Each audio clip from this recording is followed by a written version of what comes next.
জনাৰ্দন গোস্বামীৰ কবিতা পৃথিৱী পাঠ কৰিছে তপন দাসে।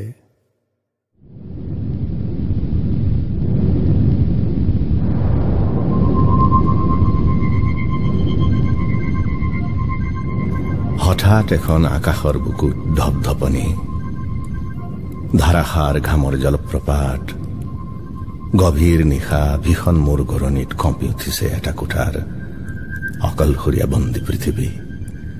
হয়তো সমাগত শেষ হৃদকম্পনৰ শেষ জাননী। ৰৈ যাব খোজা সময়ে নিজকেই নিজে শেষবাৰলৈ সুধিলে, এতিয়াৰ পৰা কোনে কাক খোজ কৰাব জীৱন বাটত? বুদ্ধদেৱৰ এমুঠি সৰিয়হ কোনে দিব কাৰ হাতত? কোনে কাক শুনাব ৰেডিঅ' তৰংগৰ নতুন কবিতা?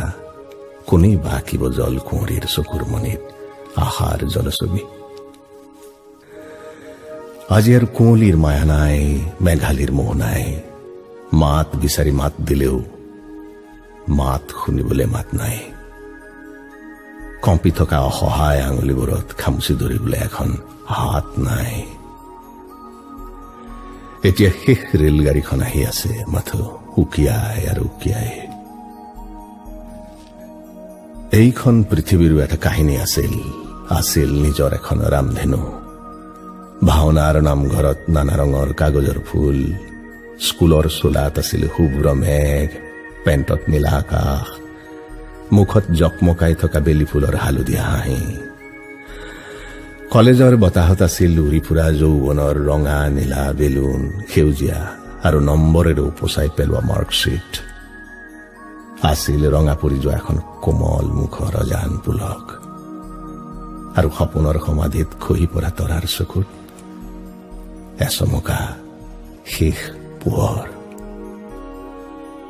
আক্ষেপ একোৱেই নাই। শুকান মৰুভূমিৰ মাজত গঢ় লৈ উঠিল সেউজীয়া মৰুদ্যান। হাজাৰ অপ্ৰাপ্তিৰ মাজেৰে আহিল গ'ল অন্য হাজাৰ প্ৰাপ্তি। অটব্য অৰণ্যই বাট কাটি লৈ গ'ল নতুন বাটেৰে, কোনোদিনেই কোনো নোযোৱা অদ্ভুত বাটেৰে। পাপ পুণ্যৰ সংজ্ঞা খহাই প্ৰেম আৰু সেৱাৰ বাটেৰে, সত্য শৰীৰ আৰু সময়ৰ অভিনৱ সুন্দৰৰ বাটেৰে। এইখন পৃথিৱীত এতিয়া নিশা হলি ভিনচিয়ে ছবি আঁকে, ৰবীন্দ্ৰনাথে গান গায় আৰু আইনষ্টাইনে বেহেলা বজায়। তাৰেই মাজত কালৰ তপত বতাহে আজি শুহি লব সমস্ত সঞ্জীৱনী পানী, আৰু নুমাও নুমাও চাকিৰ তলত শেষ হব এখন ক্ষুদ্ৰ জীৱনী।